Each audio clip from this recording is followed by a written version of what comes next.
seniors, colleagues, and dear friends, a very warm welcome to everyone. At the Maharashtra Ophthalmological Society, we believe that our profession is not defined by clinical excellence alone, but also by the journeys, values, and institutions that have shaped the very soul of ophthalmology in our country. Some institutions are not just hospitals, they are movements. They set benchmarks for ethics, equity, and excellence, and most importantly, they touch millions of lives.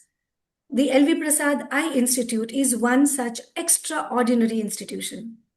Through this special conversation, MOS takes pride in bringing to you the inspiring journey behind this remarkable legacy.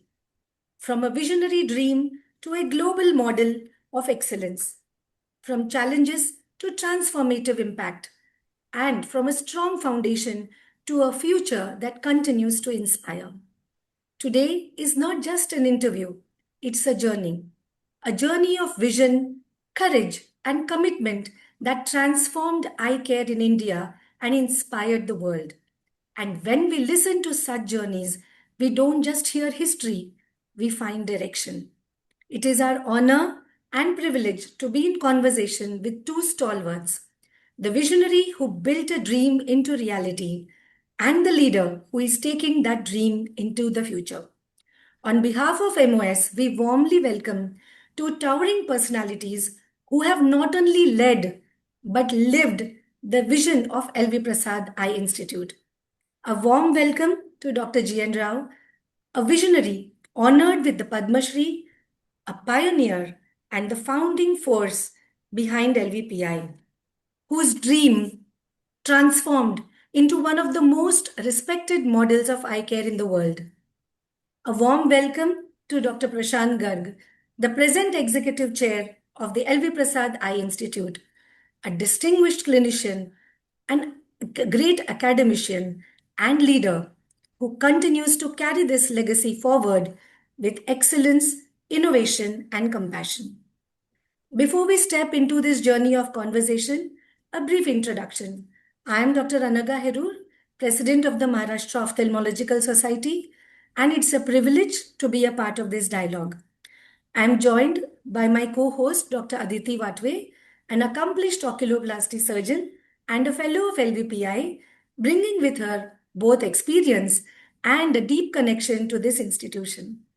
Together, we look forward to exploring this journey with our esteemed guests. A warm welcome to both of you once again. Thank you. Thank you very much for the opportunity. Our pleasure and honor, sir.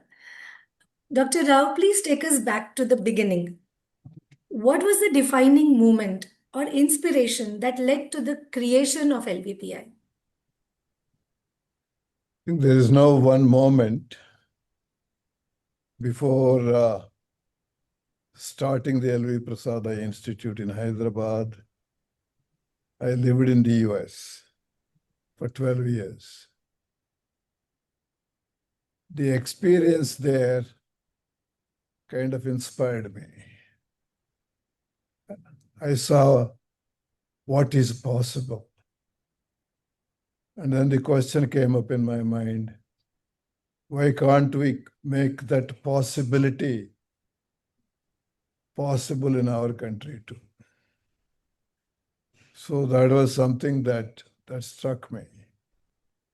Initially, when my wife and I planned to return, there was no big idea of a center or an institute. But then as the day came closer, we have decided if we were going back, it would not be a routine practice. We should do something differently. Then the idea crystallized into the shape of an academic eye center along the lines of the best of the American centers, where there would be clinical care, education, and research, to all of which I had the privilege of getting exposure in the US. So that was the idea, to come back to India, start an academic eye center, but only with one caveat, something that is not practiced in America well, That is equity. Yes, To make our care available to everybody, absolutely. irrespective of their ability to pay, if they come to us for care. And however complex the problem is. And we've been very fortunate that over the past 38 and a half years, we've been able to practice that very effectively. And then a couple of years later, the idea struck, why don't we make it more comprehensive? When I began to learn the word comprehensive eye care, that would encompass prevention, promotion, diagnosis and treatment, and then rehabilitation. So we added the component of rehabilitation. That's what it was. Yes, absolutely. Uh, was there any gap in eye care at that time in India which actually made you go ahead with this? Was there any gap that you found? I think the main gap was India had lots of gaps in those days, in the 1980s, both in quantity and quality. To some degree, that exists even today, even though it has improved significantly. And our aim is to create a model of high quality, a care that is available to everybody. At that time, there was no idea of this great network or what we have become later on. It was simply an idea of one center in Hyderabad, combining excellence with equity. Precisely to that, coming to that point, why did you initially choose a not-for-profit organization with pyramidal model when for-profit and conventional hospital could have been a easier way? Maybe you could have still given the clinical excellence and service to the patients with excellence. Yeah, that's good. I think I could have become a billionaire these days. With IPOs and all that. But somehow my wife and I felt very strongly, even in a poor country like ours, we got the best out of this country. And it's for families like us to give back to our country. Even with what we have, we are better than 99.9% of Indians. Yes. Whether it has to be brought down to 99.9999 or 99.9 is sufficient was the question, and we thought we would be happy with just being at 99.9. So the important thing was when there was so much suffering, so much health problem, so much blindness, we have to do something about it. And also fully realizing we can't solve the entire country's problem. We could only create models.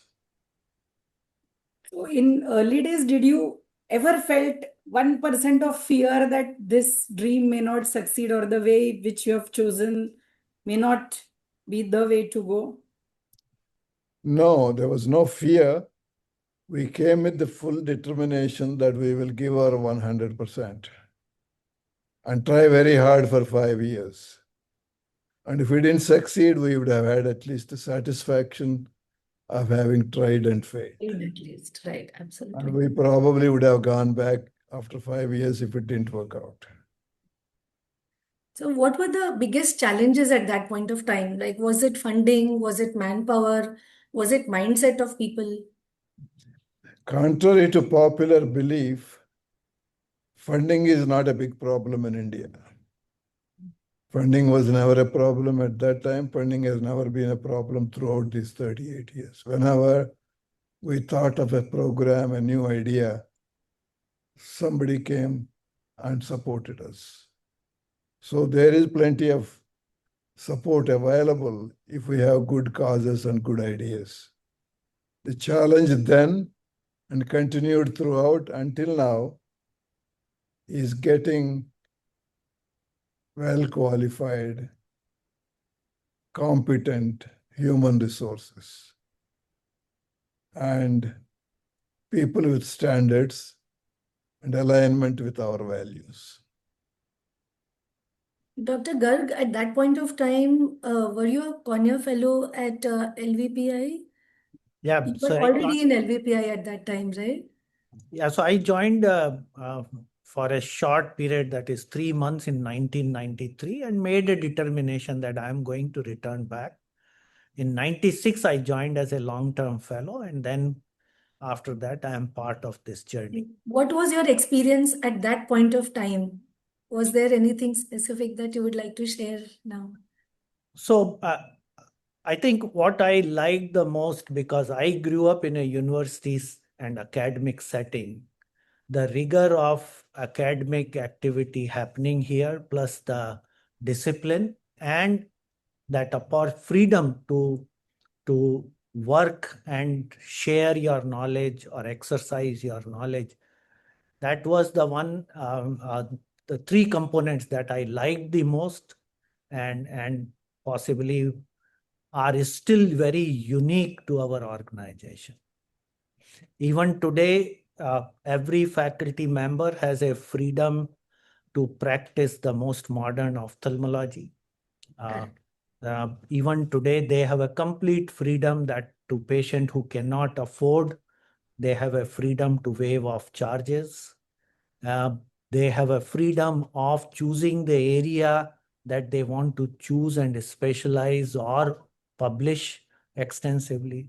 So there is no that the Restriction. we are working for a vision of a one man. Every one of us have a freedom of It is having really our own amazing. vision within the larger vision of the organization and continue to work. Did that really help you to build the trust among both patients as well as professionals? This openness It still continues still to continues. motivate me, and that is precisely the reason that I got motivated to work on corneal infection and then kept on growing in that area. I was given opportunity to lead eye bank very early in my career and continue to nurture that part. By 2005, my another passion of education, I became head of education and continued to not just enjoy the education part, giving knowledge or sharing knowledge with other, but also creating strategies and so I think those pillars still continue to drive the way I think and the way I want to see the future of the organization. What we try to do is to emulate the best examples in the best centers of the world and make them locally appropriate. And such a dedicated team, I think that was one of the most important foundation. Absolutely. The two things we put together, one is 90% of our colleagues in all cadres are dedicated and work very hard. And the friends from all over the world have helped us to build the organization. I think this is a very We strong just message put to all our members. yeah, we just put these two things together. Yeah, the dedication And and hard work. Absolutely. that worked for us. Yes. Was there any specific turning point which actually defined the journey, like maybe after starting or just before starting? You were mentioning about early 5 years when you were like trying and making your dream come true. The first 5 years, as you know, Aditi, we have seen it here. Our culture is so different from the rest of the country and rest of the organizations. We are somewhat alien in what we do. And first 5 years, we worked very hard to build that culture, to build our values, and instill the practice of following those values in every one of us. And that has helped us. While building the center in Hyderabad, we built the values the first 5 years. The second 5 years, we brought in other components. And in the first 5 years, we also brought in education. Education actually started even before we saw the first patient.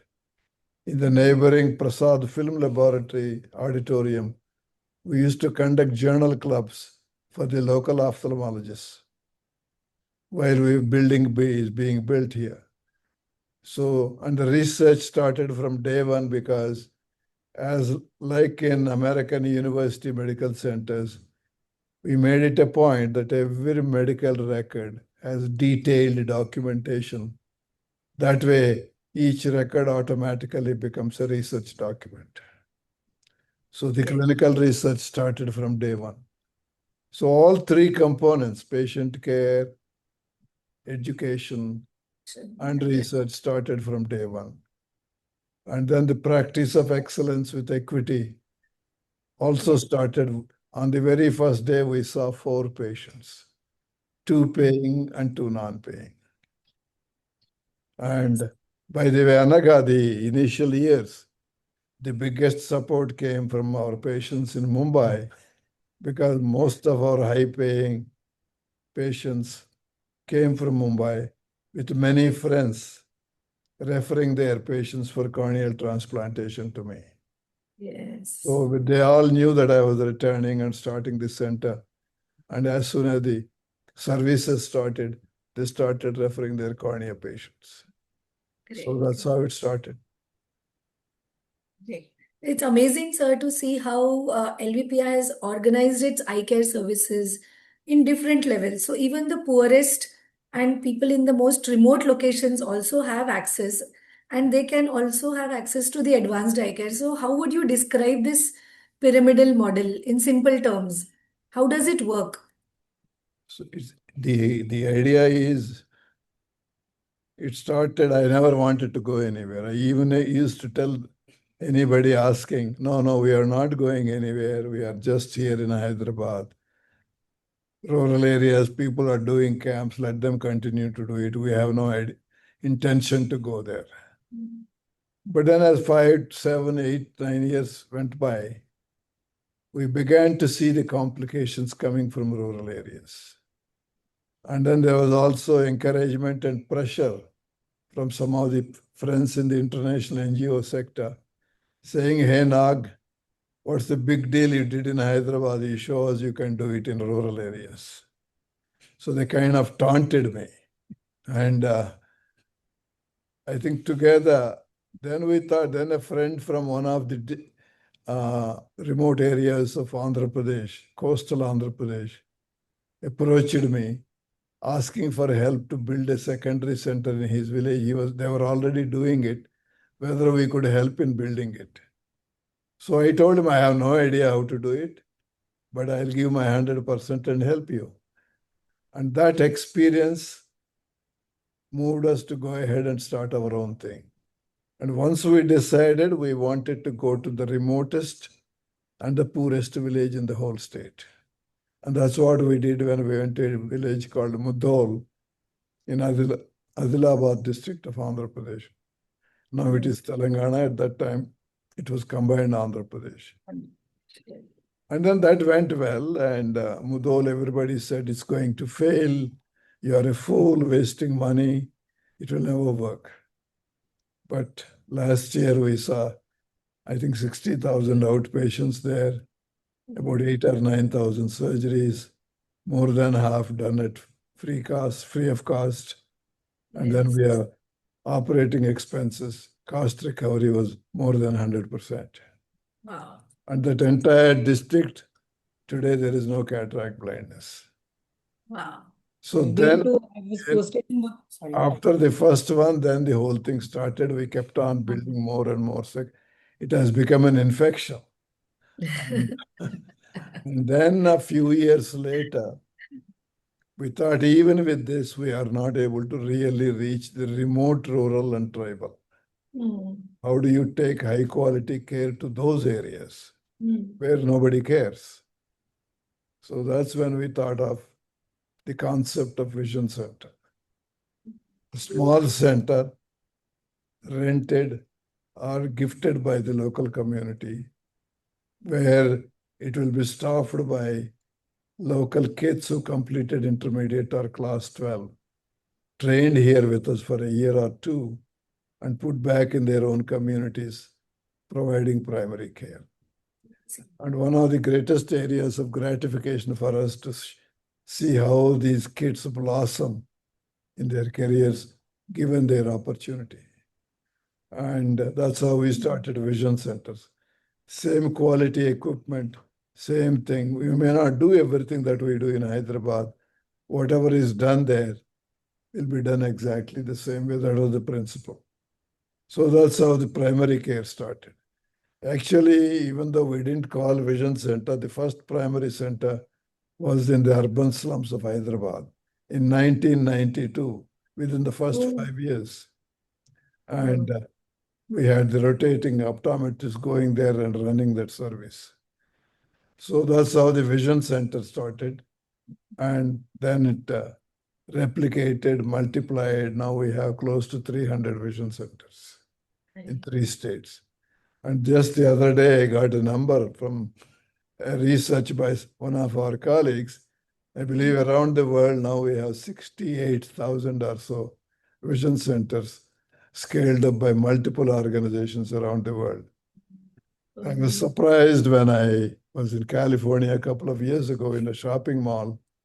I saw Walmart Vision Center. When I saw that, I thought I made a mistake of not having a patent on that. So that's been the journey. And the key here is earlier in government sector, they had primary center, they had district hospitals and all that. But the big difference is the integration. 10 vision centers are linked to a secondary center. Secondary centers are linked to a tertiary center. It's all one whole unit. Correct. And at the top, the tertiary care is looking after the entire network. So that integration is key to success. And more recently, what we found out with our studies is that if we have high quality vision centers and a secondary center attached to it, 85 to 90% of patients don't have to travel anywhere else. Yes. And our institute's vision now is, in the next 10 years, how do we create a system where everybody gets the access to high quality eye health within 50 kilometers of where they live. And the blessings of all those thousands and lakhs of people have now helped LVPI grow even higher. Absolutely. Yeah. Yes. And I think Prashant has been leading the institute for the last nearly 5 years. And his team, they all work very hard, very bright people. And they are taking it to the next level and into the future. Absolutely, absolutely. And equally, With all these centers and different places, how do you actually ensure that in presence of equity, it is not compromising the excellence? yeah, we have, maybe Prashant can answer that. Yes. So I think what it requires is having these excellence, equity as part of the culture of the organization. So we made sure that these are not just the values which are limited to a segment of the organization, but in all our activities that we are involved with, to ensure that we are not compromising on both the excellence and equity. We spend our resources to the training and retraining of our team. We also have a strong monitoring system, audit system, as well as providing timely feedback to all the people who are involved. We also demonstrate our commitment by bringing forth all the examples where we see that there is an excellence, be it at tertiary center or quaternary center or vision center. Many of our monthly newsletters very elegantly capture the good work which is happening in the community level, not just the scientific excellence. So I think with having a strong system of that your human resource is aligned to the values, you are monitoring, auditing, and providing feedback, and then reinforcing these values, we are able to sustain this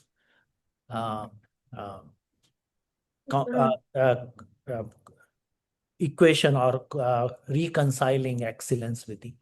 So are there some set SOPs that are given which need to be followed at every center? Yes. And they need to follow those SOPs and then they are audited as to whether they are following it or not. Yes. Right? So Is it that something like that? Yes. Yeah. So even at a vision center, if you go, you will find that our vision centers have the same quality of equipment as are present at quaternary That centers. is really amazing because, to get that same kind of excellence across the zones in the pyramid is really amazing. I'll Now tell that you, you I'll are, share an anecdote with you related to Vision Center. Many years ago, we applied for a grant to an American agency called LDS Charities. This is a Mormon church. And they have sent one of their volunteer working with LDS, who happened to be an ophthalmologist from San Francisco, to verify our claims, what we said in our proposal. So that gentleman came and he was sent to one of our vision centers about 200 kilometers from here. He went there. The vision technician there was a 20-year-old girl, and he watched her throughout. She took the history. She examined the patient, visual acuity, slit lamp exam, applanation tonometry, undilated fundus exam, all that she did. And he was watching all that. And at the end, he asked her, what do you think the patient has? The patient came with the complaint of night blindness, young person, 20s, in their 20s. So without hesitation, she said, I'm not allowed to dilate pupil. From all the history and from whatever I could see and examine, I think this patient has a retinitis pigmentosa. He said that blew my socks off. A third-year resident in many American residency programs wouldn't have been able to make a diagnosis without dilated fundus. And he said that convinced me our LDS should support your organization to the full extent. oh, great. Absolutely. So these girls and boys are so bright. If you give them the opportunity, they just blossom. Dr. Garg, now that you are leading LVPI now, what are the differences in the challenges that you face now compared to what it was, say, 20 years ago? Her son is not a challenge, right? Okay. With the expansion and with the scale that, sorry? Shouldn't. I said her son is not a challenge, right? He's in Mudol, right? No, I think as the organizations grow, some of the challenges start appearing. I think one of the major challenges that we see is really getting human resource who is aligned to our values. With the increasing urbanization, with many people moving into urban areas and possibly want to live in urban area, people are not very keen on going into the semi-urban or tier 2 or 3 towns. And number two, I think the adherence to our values and that becomes another challenge. We need to spend extra energy on really talking about that, how these values are sustainable in the today's world where everybody assesses the healthcare performance on different indicators than what we assess in our organization. I think the second challenge that comes is to ensure that the quality standards remain same in every place that we operate. Today, when we are present in 320 locations, our goal is that whether the patient is seen in the remotest rural area or at quaternary, their overall experience has to be very satisfying and enriching experience. So that becomes monitoring and auditing those systems become another challenge. The third challenge is imposed by the desire to embrace technology. And I think what happens at one end, the technology is growing at a very rapid pace. You want to keep abreast with that.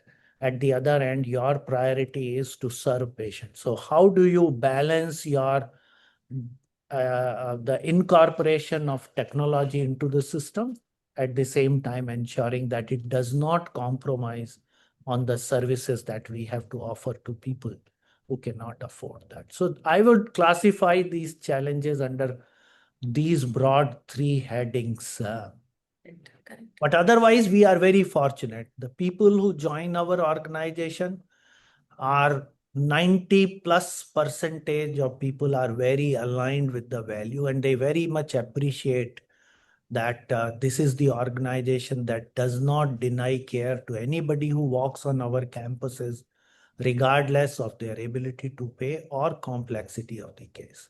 So that way, even a counselor feel very confident in talking to them and saying that you don't worry. Yes, we will do it for you. Correct. Right. Absolutely. I So- think one of the keys is that we always do our very best to take care of our people. Absolutely. Care for them. We see that they are moving upwards in their careers. And if somebody is exceptional and that talent is identified in any individual, they get an accelerated promotion. They don't have to move one rank at a time. They can straight jump to the top. And Prashant himself is an example. I was about to say that. We can see how great. Yes. So basically, LVPI from an institution got transformed into a movement. At what point of time do you think that transformation happened? Because all the people working here have been focused on the work and the dedicated efforts. But automatically, all this happened, and today we look at it as something which is inspiring all of us. So, at what point of time do you think this actually happened, this transformation? I think this happened with the gradual increase in the number of our trainees coming from different parts of India and different parts of the world. And when they go back, the practices they carry, the culture they carry is making a difference in those communities to some degree. And the second is the capacity building programs through which we work with many organizations around the world. And the third is collaborators around the world. So Right. cumulative impact of all these factors make this happen. Dr. Garg, how did you combine the culture of clinical excellence along with research? Like Dr. Rao already mentioned about it, but how do you continue to maintain that amount of work with the research? I think this habit is inculcated right from the time that they join us as a trainee. Every trainee is given an exposure of not just the clinical skills, but also an experience of how the research is to be conducted and how the research is to be shared. The new knowledge has to be shared. In addition to that, every faculty member is given 1/3 of their time dedicated for carrying out research. In our morning classes, grand rounds, as well as in during clinics, we encourage clinicians to identify problems. And these problems then become the topic for their research. The second important component is the ecosystem that Dr. Rao has created. The research faculty, the clinical faculty, optometry faculty, public health people, they all sit together in the morning classes. We do not have these different groups as separate entity, but a part of the common ecosystem. Our research facility is available within the same area where the clinical facility is. There is ample opportunity for people to interact with the research group, with interdisciplinary, the cornea group interacting with glaucoma and retina. And all of these interactions are generating interesting questions that they are able to. We also have the research facility, which comprises of basic laboratories for genetics, for cell biology, we spend close to about 20-25% of all our annual budget onto the research activity. So we constantly are upgrading our research system. The other advantage we have is that we have a strong collaboration with the basic science laboratories in the towns where we are present. For example, in Hyderabad, there is a very good ecosystem.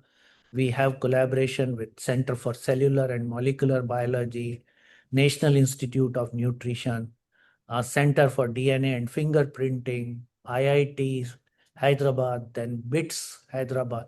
So that ecosystem also encourages people to go out of the institute and collaborate with the scientists in other organizations.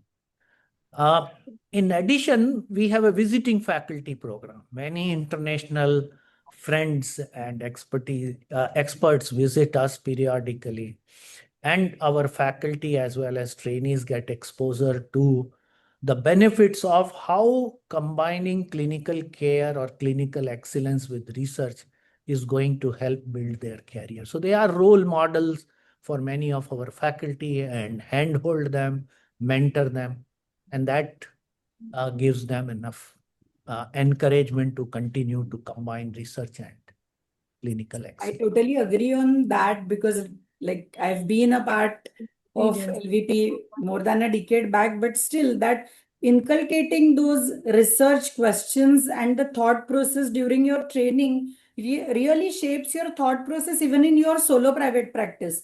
Even like while doing exclusive oculoplasty solo private practice, not in a metro, I still think about what is different. I should document everything, photographs, the clinical records and everything. And that really changes the approach is what I've experienced in last few years. In fact, Dr. Rao was also there. This AIS LDP debate also, I was given the same topic about inculcating research in the solo private practice versus keeping it only for the institutes. So LVP being one of the very few institutes which actually has only the clinician scientists who are working together. What is the secret of nurturing them? How do you actually work on them? You have mentioned about the labs and rest of the things, but keeping them with you, keeping them motivated and making the research happen, not only from publication and numbers, it's actually research which is contributing to the science. How do you nurture all these people and the thought process? I think just to create an enabling environment. It's not only labs and all that. Right from day one, we have a library which is open 24/7 and available to all ophthalmologists in the city, not just our people. We have science writers helping to polish your manuscripts and help with the language. We have biostatisticians, everybody, all the support structure is there. And we tell the faculty, you identify which area you want to pursue as your interest area, and you run with it. We are behind you and we'll support you 100%. Yes. And See, in one this, of the please go one ahead. of the motivation is that we, to all the clinician scientists or basic scientists, we always support them in initial year before they can secure grant. So that funding, they have not to start thinking about what will happen if my funding is not there. Another thing. So that's one thing. The other is that when we talk to basic scientists, most of them feel that the close working relationship with clinician is a biggest advantage most basic scientists do not have. If they Correct. work in the basic science lab, they may do discovery, but they are not able to understand how that discovery is going to change the lives of the people. Prashant. Here they are able to really see how their discoveries are making impact on the ground, and that keeps them very motivated also. So true. Which areas of research do you believe will define how it happens in the next decade? Which would be the areas of research?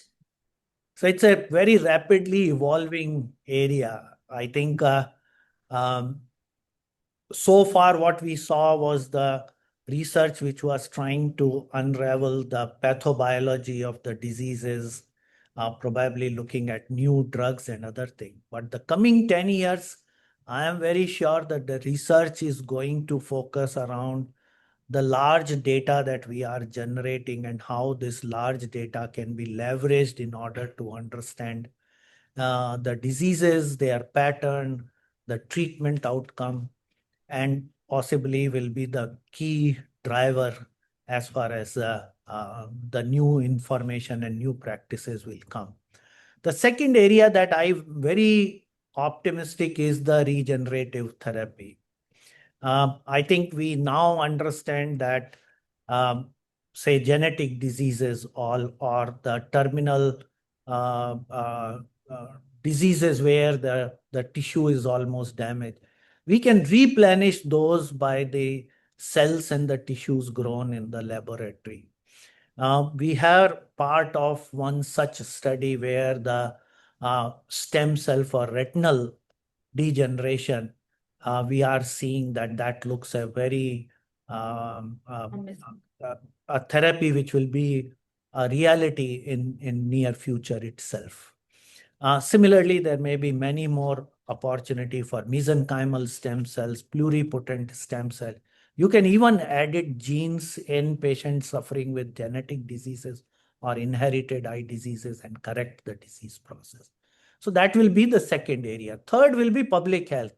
Today, the entire world is struggling with the access to healthcare. Even in United States, the Vision 2020 USA is looking at how do I take care, say, 100 miles away from the metro city because they are not able to come to the cities or they have to face the long waiting time to get appointment.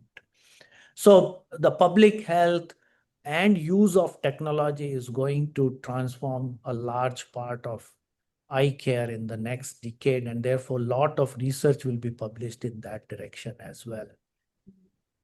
The last area that I am optimistic is in the vision science field. I think how do you rehabilitate or restore sight for people who are suffering with the irreversible vision loss and blindness? And you see already people are working on using audio signal into giving the using smart glasses that are able to give them wider field of vision and other things.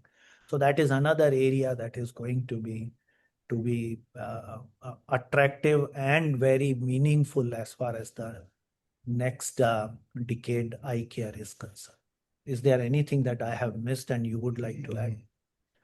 No, I think people are thinking of some audacious ideas and working on it for the past probably 10, 15 years, but the progress has been slow. Maybe it will accelerate is whole eye transplant.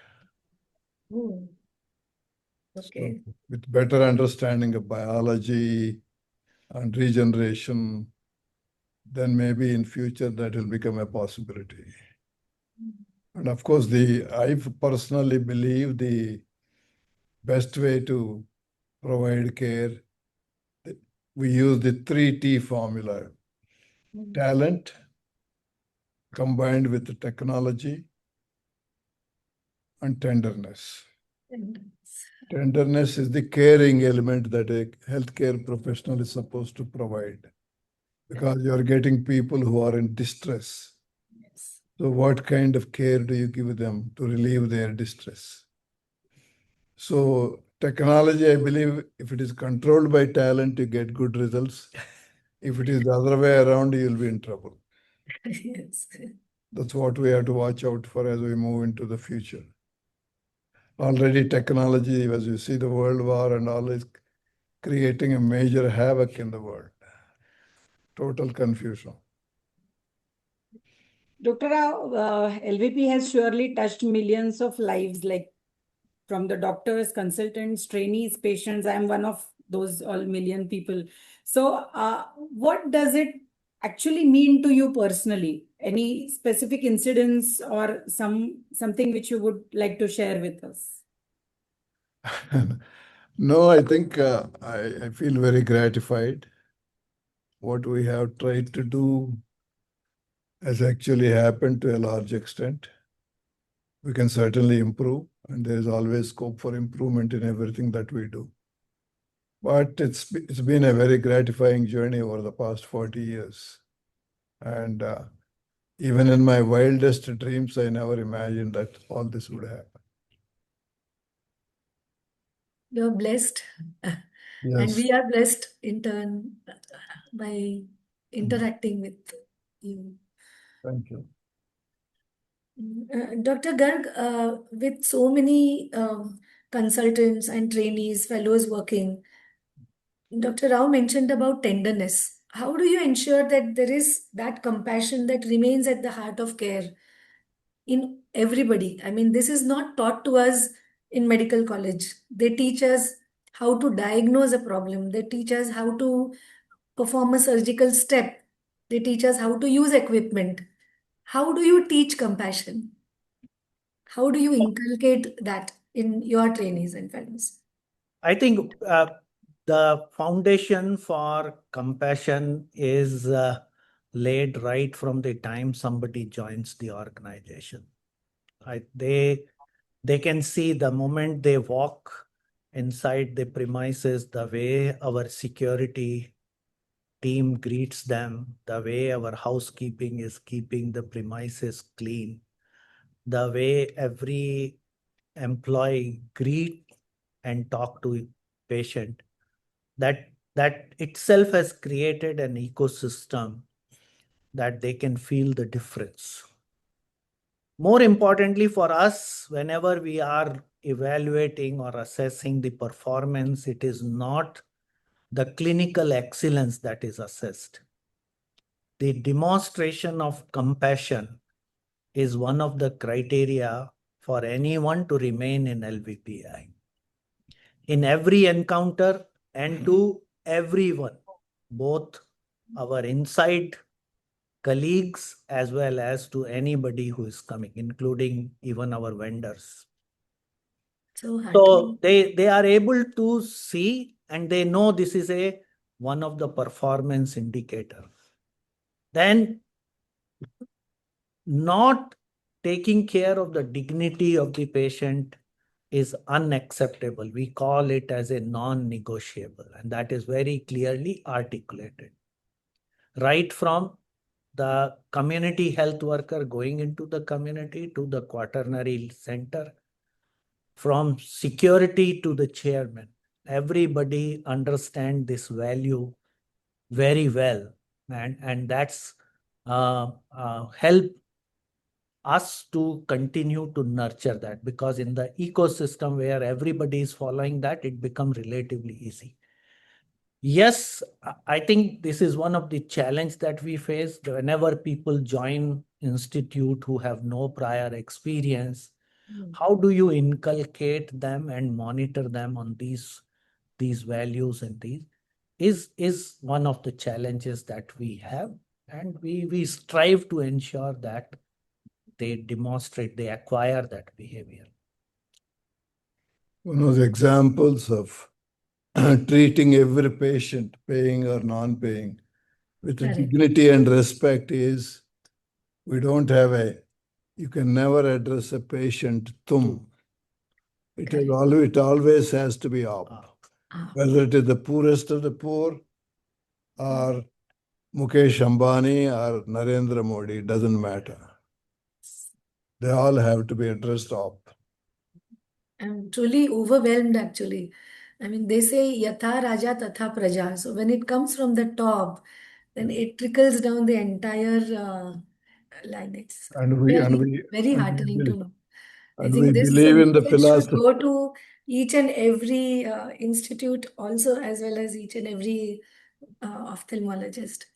Sorry, I interrupted you. So we say patient is the only VIP. Oh, For that example, is the one of this is manifested or shown, demonstrated. For example, the closest parking spaces to our building are for patients. The staff and faculty have no reserved parking. Oh, And the that's chairman has no reserved parking. And he so can't really park good. his car under the portico. Oh my God.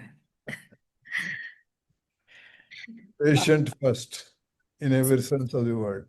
Now, this question is for both of you, Dr. Rao and Dr. Garg. What gives you greater satisfaction, patients treated or students trained? Difficult question. Both, I would say. They're both important. Now, students trained is equal to Aditi has patients put a treated. very difficult question. Yeah, she's getting back to us. Absolutely no.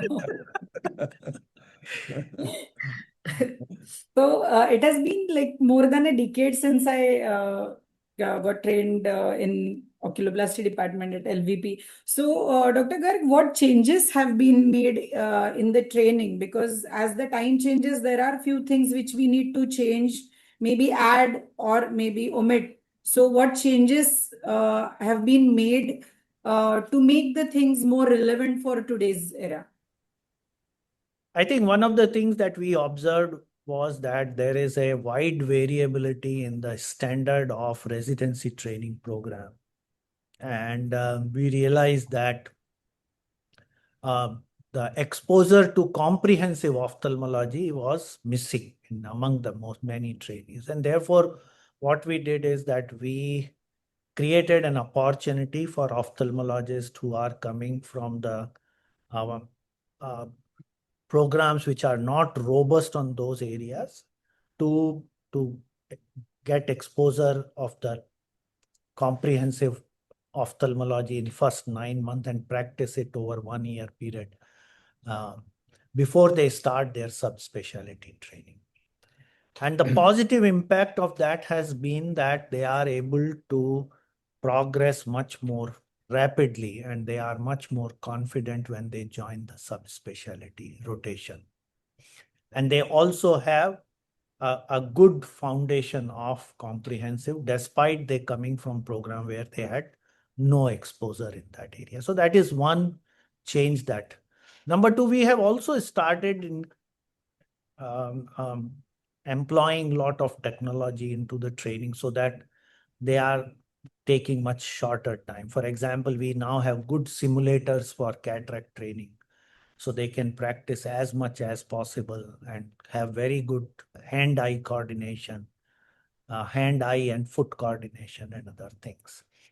The second change is more about the methodology. We earlier used to have only one grand round. Now even the subspecialty classes have become different, and therefore they have much more concentrated discussion in addition to a common classes that we have. So there is a stress on the subspecialty at the same time, strong foundation through comprehensive. Some of the teaching methodologies have changed. I think instead of didactic, we want to have more case-oriented. The fundamentals, what you call flip classroom, the fundamentals have to be read by them and come prepared to. One of the setback that we faced was during COVID that the people started having classes or attend classes more from the homes and the classroom, away from classrooms. We are now trying to bring back the culture of coming to the classroom at 7 a.m. and being in the classroom, because that brings some discipline in life. So while that has got little diluted, we would like to see back the culture of LV Prasad Eye Institute starting their day sharp at 7. That So discipline and that, yes. Yeah, Patonia presentations always have a special memory in every fellow's memory. That So you were talking about blessings, right? At Yes. 7 a.m. every day, I get a lot of Seriously. blessings. No, but that has taught us a lot even later. I'm like not in a only negative way, but obviously we can kind of face any question with confidence So that's surely something which Patodia presentations have given us. Yeah. So what defines LVP trained ophthalmologists today? LVP trained ophthalmologist. What is the definition? What would you say how LVP trained ophthalmologists Will be different from will be somebody. different or should be identified as when he or she goes out? I think what we see, while they have excellent clinical skill, both in terms of the pathologies that they have seen, as well as the surgeries that they do. In my view, the most defining things that is there is that all of them have practical experience of reconciling excellence with equity. How they can provide excellent care with compassion without neglecting care of those who need it most. And many of the fellows we see, they are practicing those values in their practices also. Number two, the exposure in LV Prasad Eye Institute also make them a lifelong learner. They are able to keep pace with the emerging changes in the eye care and vision care area, and they are seen very actively participating in both state, national, and international meeting, and we feel very proud of that. The third thing that defines our LVPI fellow is their ability of questioning. I think we always encourage fellows to ask questions to visitors, experts, as well as clinical faculty. Although it is becoming less, but they still are playing very active role in terms of asking questions frankly and getting more clarity.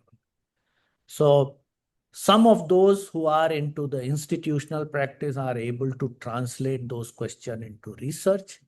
And we see that many of our alumni are leading eye care organization in different parts. So they also are able to realize that it is a social responsibility more than a profession to earn money that they are able to demonstrate. So some of our alumni are really playing very active role in ensuring eye care is available to all those who need it. And we are very proud of all of them. Yes. Dr. Rao, speaking of leadership, you have been a global leader. And as they say, a true leader is one who not just creates followers, but creates more leaders. And you have shown how you have created leaders along with you. How did you manage to do that? And what were the core values that you always wanted to pass on to the next generation of leadership? I think one thing we did was right from the beginning, after looking at examples again in the West and particularly in the US, it was clear most successful hospital chains and hospitals in America were physician-run hospitals, where the leaders were physicians. So we have decided our institute will always be a physician leadership. And to that extent, in a simple steps we have taken from the beginning, like each faculty member, we try to give them a small area of administrative responsibility. And we see how they progress. Depending on the progress, they move up the leadership ladder. Oh. Those who have special aptitude, we send them to courses, we send them to different things and exposure. And then that's how we build the pipeline of leaders. That's how we were able to do succession planning quite well and make the succession happen very well. And behind this group is another group of 35 to 45 age group, a lot of potential leaders. So there is always a pipeline, and we've been very fortunate that way. Absolutely. And Dr. Prashant, how does it feel to carry forward such an extraordinary legacy?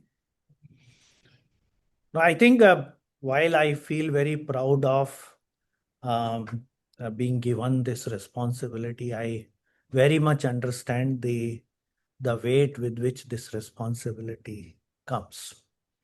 But one thing that I have always believed into, that the organizations such as LV Prasad Eye Institute have and have to continue to play uh, a leadership role in the field of vision impairment and blindness. And toward that, it is important that uh, we continue to remain a responsible and responsive organization. So I think that's a big responsibility, because it demands not only preserving values inside, but also being aware of what is happening around the world, where are the needs, and how you develop your strategies to address those needs.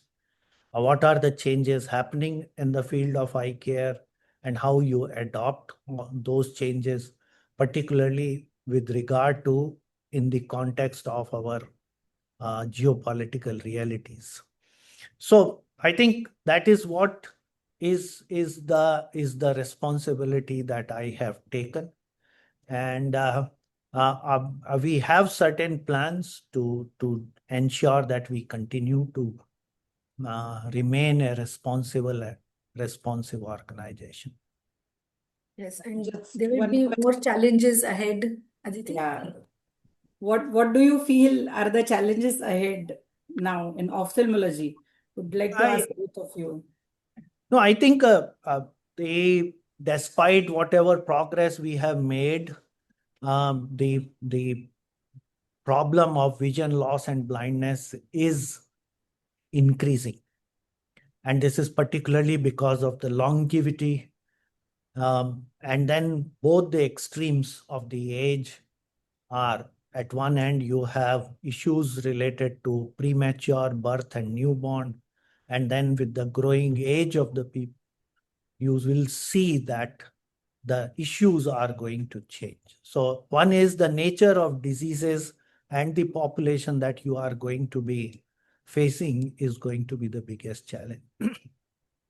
Second is some of the non-communicable diseases are becoming more relevant. They have implication on um, with the vision also. For example, diabetic retinopathy, Lifestyle disease. glaucoma, dementia even, because vision loss accelerate the risk of dementia. So the next generation of ophthalmologists will have to equip themselves to take care of these aged people who possibly may not have adequate support to seek healthcare. So how do you reach out to them and provide healthcare is going to be the next challenge that I see.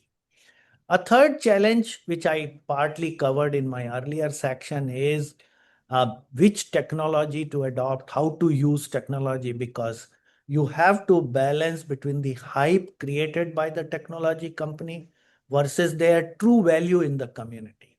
So that is another exercise all the future leaders will have to do, to really not just blindly adopt technology, but to also look at the perspective in which technology can benefit. Fortunately, some of the technologies are proving very fruitful. Say, for example, teleophthalmology. The way we can upload record on the electronic, so that remote monitoring of the patient is becoming a reality today. One of our colleague, Tapas, is able to do ROP screening using a Zoom platform, and trained technician who are directly imaging, and that image is visible on the laptop in the tertiary center. Home care is becoming a reality. Our team is going to the homes of people using handheld devices, and are able to connect the experts with the patient, and then they are able to provide care directly to the home.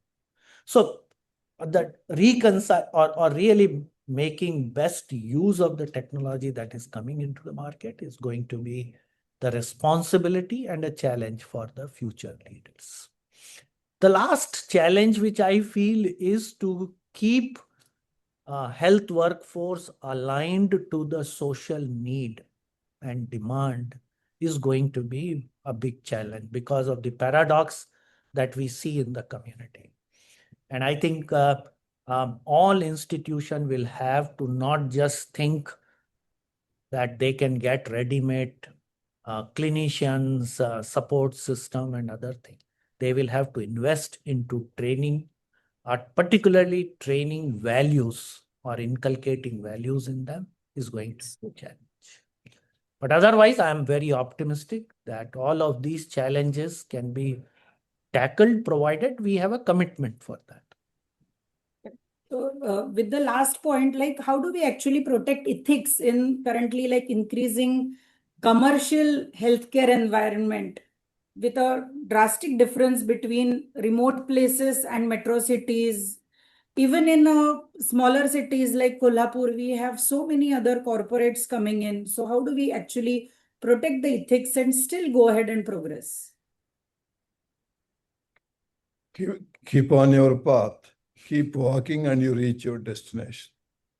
Don't move, get pushed or pulled by anything. The one simple thing, Aditi, is if 95+% of patients that are already coming to you are happy with you, you don't have to worry about competition.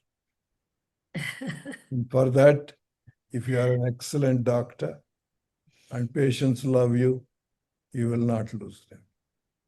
And they'll bring more patients. There's so much to do. There is really no competition in India. There's so much volume of problem. We are not enough. But the second thing also, next generation has to seriously think for their own good to move away from big cities. Just imagine I asked them, I challenged them, you talk of work-life balance. Why are you in the cities? You spend 2 to 3 hours on the roads commuting, and those 2-3 hours you could spend with your family. Yes. You are in a smaller place. You talk of quality of life. Why are you in polluted cities? Why are you not going to a cleaner areas? And to prevent your children getting all kinds of problems, health problems. So they have to understand when they talk this language, what they really mean. What is quality of life? What is work-life balance? And I sometimes ask them 24 hours, tell me what do you do in 24 hours? Nobody knows. Thing is, we are never taught to answer these questions. And I also tell them that our generation has destroyed the world. If your generation also don't repair it, there is serious trouble. I think being in Kolhapur, like relatively smaller city, I do have the privilege of not wasting time in commute and utilizing that time for something better than just being stuck in the traffic. Yes. No, in our own network we see. In Hyderabad, some of our colleagues take 1 to 1.5 hours every day one way. One way. Right?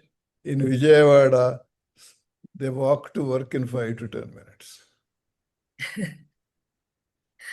One question to both of you. Dr. Rao, if you were to start LVPI today, what would you do differently? And Dr. Prashant, where do you see LVPI 5 to 10 years from now? Dr. Rao first.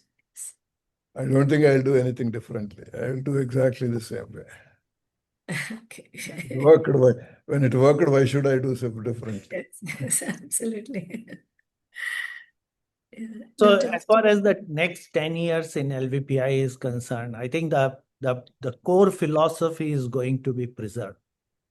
But we are going to strengthen our village vision complex, our community programs, our primary eye care, and we are very actively working on strengthening those.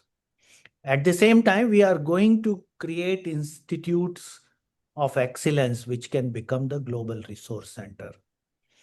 We already have few established. Anant Bajaj Retina Institute. Very recently, we started glaucoma. Shantilal Sangvi Cornea Institute is a child sight institute.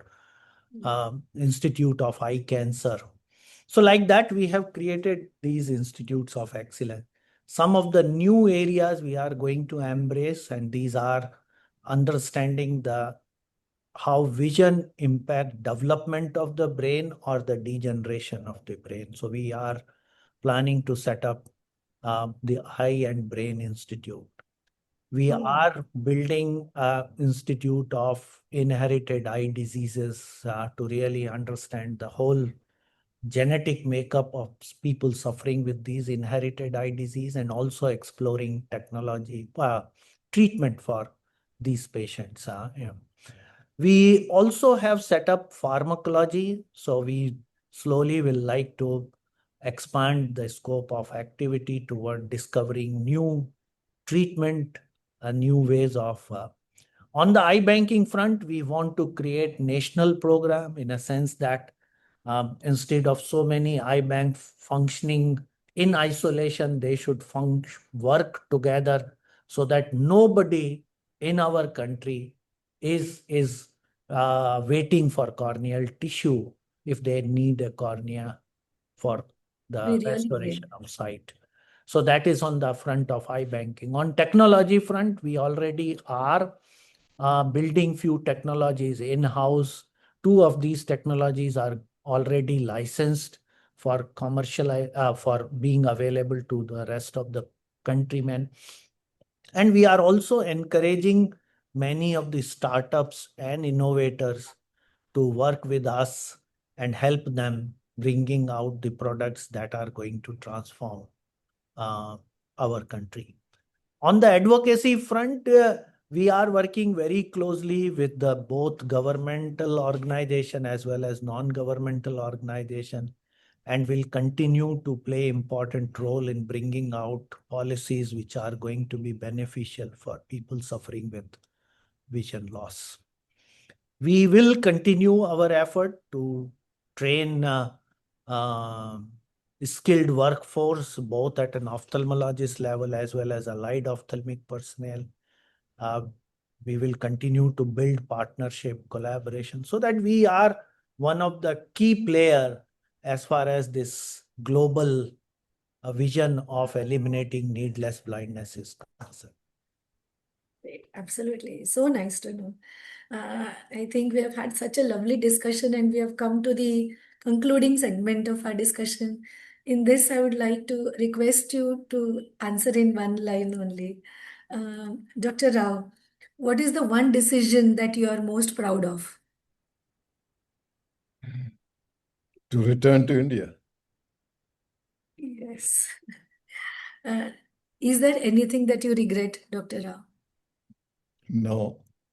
You mean professionally? Yes, No. yes. Yeah, no. Okay.